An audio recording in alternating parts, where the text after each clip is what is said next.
अहिले भने चाहिँ मेरो बाइकहरू धोइदाइ पारेर म रेडी भएर डोक्लामको लागि रेडी भइसकेँ यो सिक्किमको फ्ल्यागको। डोक्लामको बारेमा तपाईँलाई भन्नुपर्दाखेरि चाहिँ डोक्लाम चाहिँ एउटा यो नोमेन्स ल्यान्ड हो है, जहाँ चाहिँ भुटान अनि यता चाइना, पहिला त अब तिब्बत भन्थ्यो, अहिले अब चाइना अनि इन्डिया सिक्किमको बोर्डर एरिया पर्छ। त्यहाँ चाहिँ अब धेरैवटा डिस्प्युटहरू पनि छ है।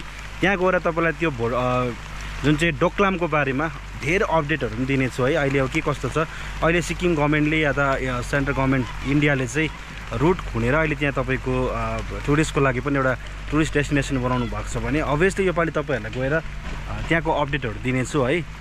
के कस्तो रहेछ हेर्नु होला। मेरो भ्लगलाई 7-8 तारिक आउँछ, रिल्सहरू पनि तपाईँहरूलाई आउनेछ भने। अहिले चाहिँ म अब रेडी छु। हामी सबैजना नाम्चीबाट जति राइडर्सहरू छ उहाँहरू पनि रेडी भइसक्नु भएको छ भने यो सिक्किमको फ्ल्याग हो है, पहिला छोगेलको टाइमको।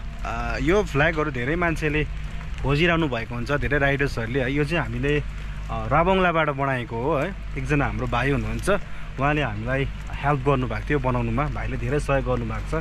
कर्म भाइलाई धेरै धेरै थ्याङ्क यू छ यसको लागि हो। यदि तपाईँहरूलाई पनि चाह्यो भने तपाईँले राबोङलामा गएर बनाउन सक्नुहुन्छ, या तपाईँको नियर बाई राबोङला कोही छ भने उहाँहरूलाई पनि भन्न सक्नुहुन्छ, अथवा नाम्चीतिर पनि बनिन्छ होला आई गेस। मैले नाम्चीमा चाहिँ ट्राई गरेँ, तर सानोमा मात्रै प्रिन्ट हुँदो रहेछ भने। अब हामी डोक्लामको लागि भोलि 6 तारिक निस्किनेछौँ अनि 7 तारिक चाहिँ यहाँबाट हामी रवाना हुनेछौँ है। जुन चाहिँ हाम्रो यो चाहिँ फर्स्ट डोक्लाम राइड हो, हाम्रो सिक्किम गभर्मेन्टको अन्डरमा टुरिज्म डिपार्टमेन्टले अर्गनाइज गर्नुभएको।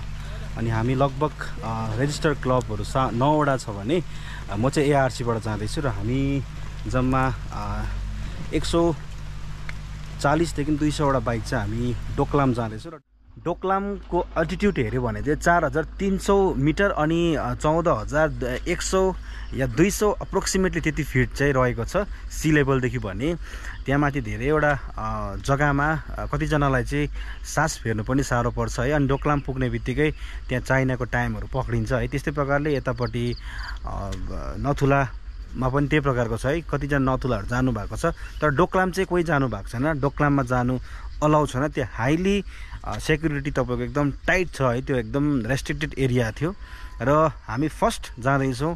आई थिङ्क राइडर्सहरू फर्स्ट जानुभएको होला यसरी राइडमा। हाम्रो डोक्लामको राइड जुन राइड छ त्यो चाहिँ मिन्तोग्याङ गान्तोकबाट सुरु हुनेछ भने हाम्रो अनरेबल सीएम सरले नै त्यसलाई फ्ल्याग होस्ट गर्नुहुनेछ मिन्तोग्याङ।